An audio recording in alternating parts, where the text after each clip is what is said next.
Hi, this is Nick and welcome to my channel. So today we're doing part 2 of my black ink pad comparison video. I realized in my first video I wasn't able to show you the flip side of the paper, and that's important when you're going to use the ink for journaling, and it actually justifies a lot of the things to consider.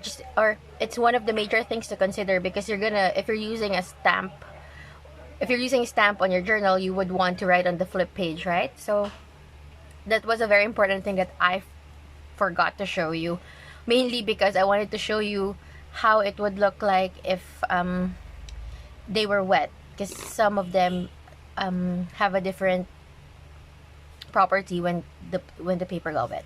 But anyway, so in this video I'm gonna show you the flip side. We're gonna write over them using a fountain pen and a felt tip pen and a gel pen, and then we're gonna go through the stamped image using water and using alcohol, so you could also see how these liquids affect the ink pad. So this is also something to consider if you're thinking of coloring your images, your stamped images, either in your journals or even when you're making cards or tags. So that's a very important thing to consider. So this paper that I'm using is Mica Bond. The brand is Mica. It's a cheap copy paper. It's very thin, 64 GSM.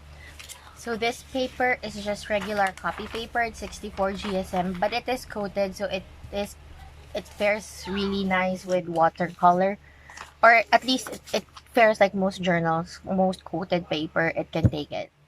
So, but I want to show you the flip side, because since this is cheap paper, a lot of journals are actually made out of cheap copy paper or paper like this. So it'll be good to see how they fare.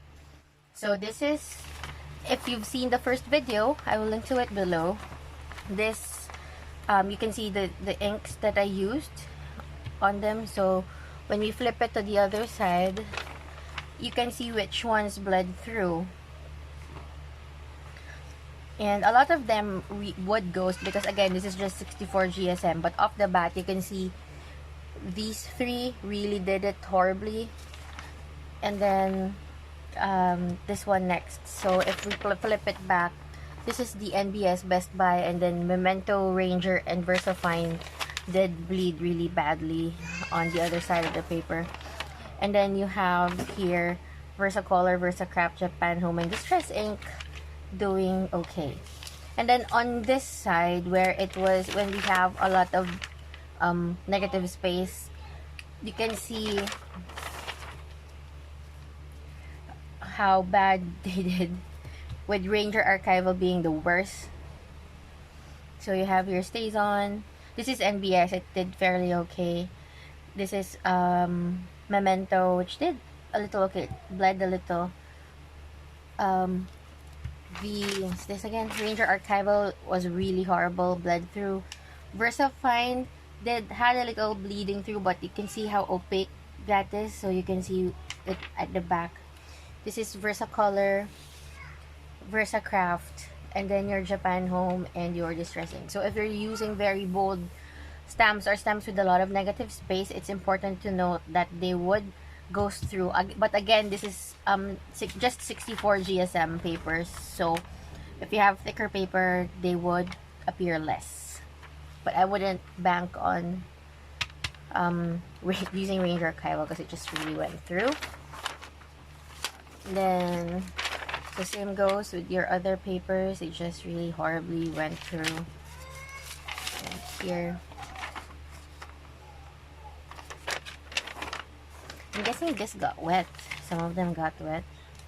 That's why you see the red ones. But other than that, if you look at the dry spots, they still did bleed through. Okay, so I want to write. So here's what we're gonna do. I'm gonna use this one, and just put this aside first. I'm gonna use this one and run through alcohol ink on top, water at the bottom, and see how they affect this, or maybe You know what? I think I should use this instead. This has more. Oh no. This one is easier to use.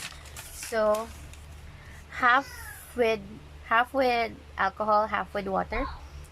And then we'll see the effect at the other side. So, I have this brush pen loaded with water. So, we're gonna load that.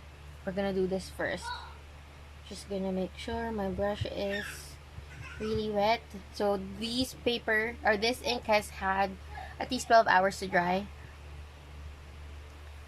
So I'm gonna paint the left side with water, the right side with alcohol.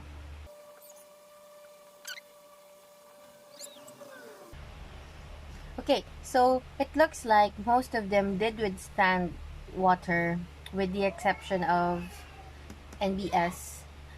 So it is a little waterproof, but it did wick out some of the pigment there. And then you can see with Memento, it's wicking out the red color of the ink. But other than these two, they all it looks like they all work really well with water. So, and then let's do alcohol. So I'm just gonna pour some here. And I have a brush, and I'm just gonna do that, do that, do that, and then you can see now it's actually wicked out some color and stained my brush.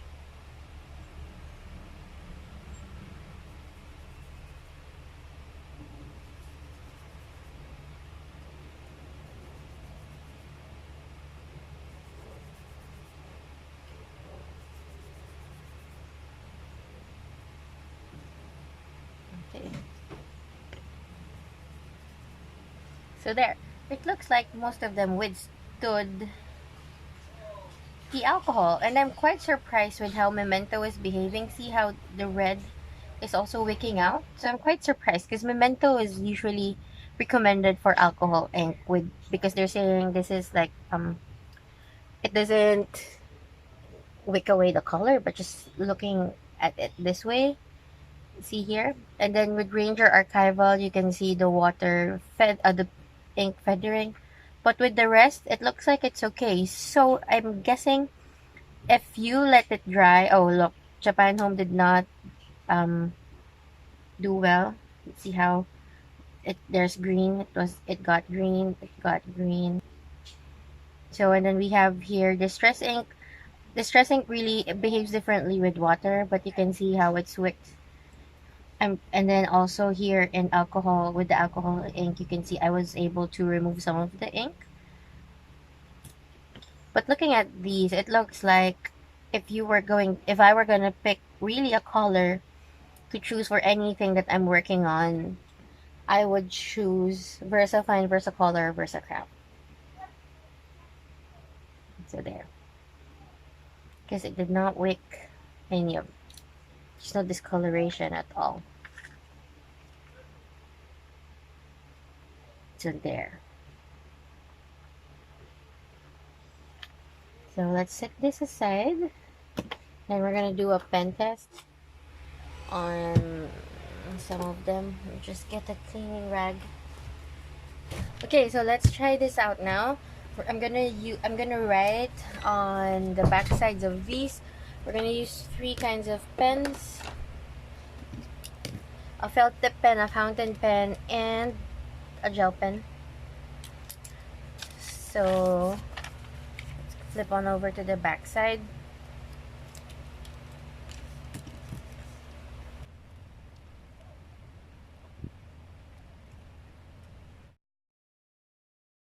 Okay, sorry about that. My fountain pen ink is a little on the dry side, so, and it's a flex nib, so it's a little hard to get the ink out. So we have there our fountain pen ink, and then we have here our felt tip and our gel pen.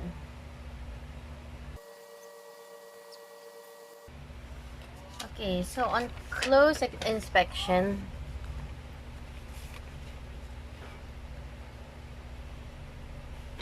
actually, most of them did really well. But this is again because the ink is already dry. It's been dry for at least 12 hours. So there. But anecdotal evidence, at least on my end, I know that it's hard to write on VersaFine. At the flip side of VersaFine, it feathers a bit. So, and that is from experience. So you don't see it that much here. I guess it's also my pen and ink combination, but you would want to take note of that as well. So there. Thank you for watching this part 2, and watch out for more stamping videos. And let me know in the comments which ink pads you like to use the best. And oh, look here. Look at how it bled through. Oh, here's what I'm telling you. See? Look how it bled through the Japan Home one, the VersaFine one, the Ranger. But it also bled through. Oh wait, bleed through. So, but it's really bad here in Japan Home. You can see how it's on the corners of the most ink parts, whereas with the others it just bled through, but not really. Oh, here it did. On the ink parts it bled through, but on the, like on here on the Ranger, you can see the bleed through are not on the stamp part, so you know that it's not because of the stamp but mainly because of the ink and the pen. And also here you can see the bleed throughs aren't really on the, like you can see on some parts of it, but majority of it is not in there. So it's more of the pen and ink combo more than anything. But it's important to note that it would still bleed through if you have the ink there. So there. Thank you for watching. Bye.